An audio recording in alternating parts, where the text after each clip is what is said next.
Sir मेरे पास पुरानी निधि company है जो कि निधि अमेंडमेंट रूल्स 2022 से पहले की है, मतलब 19 अप्रैल 2022 से पहले की है। इसका मतलब यह है कि ऐसी कंपनियां, पुरानी कंपनियां कौन सी है, निधि कंपनी बताने वाला हूं। चलो, लेकिन आपको सबसे पहली बात ये बता दूं कि अगर आपके पास पुरानी कंपनी निधि कंपनी वाली है, एनडीएच 4 रिजेक्ट हो गया या फिर एनडीएच 4 का अभी तक रिजल्ट आया नहीं, मतलब रिजेक्शन भी नहीं, अप्रूवल भी नहीं आया और रिजेक्शन होने के चांसेस भी आपको लग रहे हैं क्योंकि पूरे भारत में ऐसा हो रहा है, तो मैं आपको बता दूं कि 4 ऐसा काम आपको करना पड़ेगा जिससे आप आगे कंटिन्यू अगर करना चाहते हो तो ही ये वीडियो आपके काम का। अगर आप चाहते हो कि आपका निधि कंपनी कंटिन्यू करे तो 4 काम आज ही करने का जरूरत है। ये सितंबर के अंदर में ये काम आपको करना है, बहुत ज्यादा इंपॉर्टेंट है। इसमें अगर आपको सपोर्ट लगे तो जरूर बताइएगा ताकि हम आपके सपनों को, आपके बिजनेस को बंद होने ना दें। 4 काम आपको करने हैं जिससे आपका कंपनी रिवाइव हो जाए। जानना चाहते हो ये सब?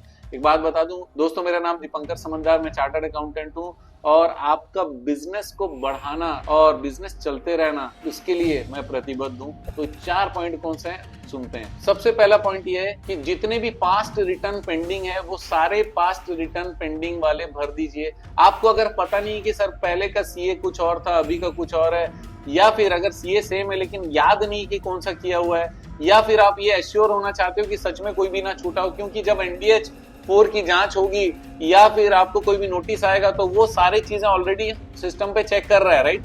तो फिर आप कैसे चेक करोगे? आप चाहते हो तो हमारा कंपनी सर्च सर्विसेज ले सकते हो। उसके लिए आपको हमारी टीम से बात करना पड़ेगा कि सर हमको कंपनी सर्च करवाना है, उसकी सर्टिफिकेट भी आपको मिलेगी, कौन कौन सी फाइलिंग हुई है, कौन सी नहीं हुई है, और छोटी मोटी कोई भी असुविधा है आपको पता चल जाएगी। लेकिन सबसे पहला पॉइंट आपको तभी पूरा करने का दम बनेगा क्योंकि आपने सर्टिफिकेट ले लिया है, आपको पता चल गया ये हुआ ये नहीं हुआ। तो करना क्या है, जितने भी कंप्लायंसेस पास्ट के पहले वाले जितने भी कंप्लायंसेस है वो सारे जरूर से कंप्लीट कर लीजिए। दूसरा सबसे इंपॉर्टेंट पॉइंट है सितंबर महीना या मार्च महीना, जो भी एनडीएच 3 के लिए इंपॉर्टेंट है क्योंकि 30 सितंबर तक का हिसाब हमको देना पड़ता है 6 महीने का, 31 मार्च तक का हमको हिसाब देना पड़ता है 6 महीने का। कितने दिन में? 30 दिन के अंदर में। इसका मतलब 30 सितंबर का जो हिसाब है उसके बाद वाले 30 दिन में देना है और 31 मार्च का हिसाब उसके बाद वाले 30 दिन के अंदर में देना है। तो ये जो 30 सितंबर या फिर अगर आप लेट में हमारा वीडियो देख रहे हो, मार्च में आपके आसपास आ गए हो, तो आपको ध्यान ये देना है कि फॉर एग्जांपल सितंबर है तो सितंबर में सारे एनडीएच रूल्स को फॉलो करता हुआ आपका एनडीएच 3 जाना चाहिए। इसका मतलब ये कि 10% डिपॉजिट भी हो, 200 से ज्यादा मेंबर भी आपके पास में होने चाहिए, और जो भी निधि रूल्स 2014 में लिखे हुए थे वो सारे नियम आपने पालन कर लिए। कैपिटल भी 20 लाख दिखा दिया, लेकिन सर कैपिटल तो बढ़ाने दिया ही नहीं था, 10 ही लाख था, लेकिन आपको 10 लाख रुपए शेयर एप्लीकेशन में एडिशनल डाल देना। आपको बताना है कि भैया ठीक है 10 लाख था, मैंने 10 लाख का पेड अप किया था, बाकी की फाइलिंग की प्रयास किया नहीं हुआ, तो मैंने शेयर एप्लीकेशन में वो पैसा डाला हुआ है, मेरे तरफ से पैसा कंपनी में जा चुका है, कंपनी को ऑनलाइन में उसको दिखाने का परमिशन आप नहीं दिए हो, मेरी कोई गलती नहीं है, तो कम से कम जो नेट ओन्ड फंड है वो आपको 20 लाख दिखाना है। इस तरीके से सारे रूल्स को आपको फॉलो करवाना है, निधि रूल्स 2014 के अनुसार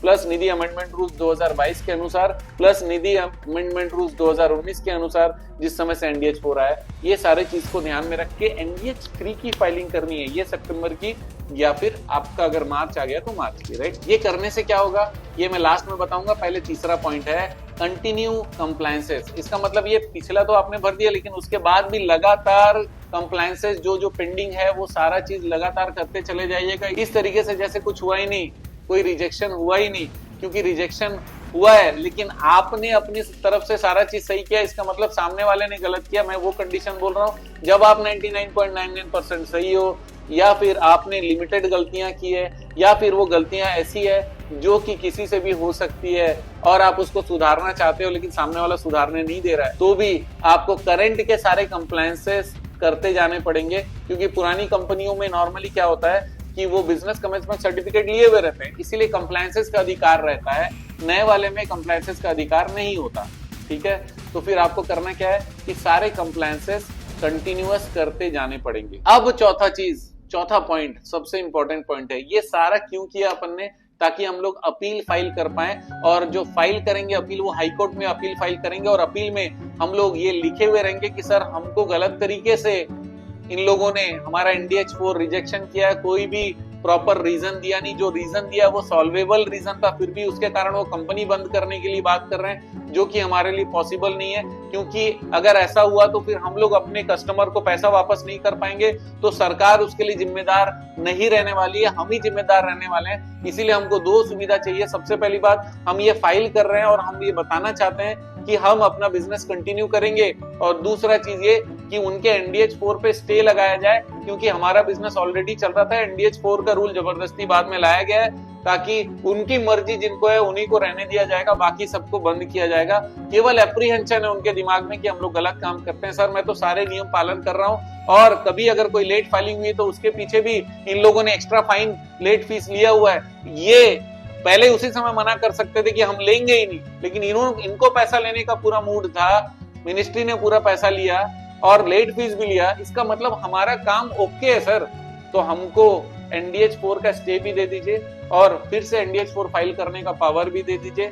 हम एनडीएच 4 अप्रूव करके हमारा धंधा जरूर कंटिन्यू करते रहेंगे। एनडीएच 4 का जो नियम है वो एडिशनल है और हमारे लिए कंपलसरी नहीं था, ये थोपा गया था, फिर भी हम उसको कंप्लाई करेंगे, लेकिन तब तक धंधा करेंगे। ये 4 पॉइंट अगर आप ध्यान रखते हो सर, तो फिर आप आगे बढ़ने का सोच सकते हो। अगर आप चाहते हैं कि हमसे हेल्प लेना है, तो फिर आप हर पॉइंट पे हमारी प्रोफेशनल सर्विसेज ले सकते हैं। आप जानते हैं हमारा मिशन है हमेशा आप लोगों की मदद करना, तो अपनी मदद करना है, तुरंत जागृत हो जाइए। अभी तक अगर आपको पता नहीं है कि क्या करें, ये वीडियो जरूर देखिए, वीडियो को शेयर करना मत भूलिएगा। आपका दिन जबरदस्त और शुभ।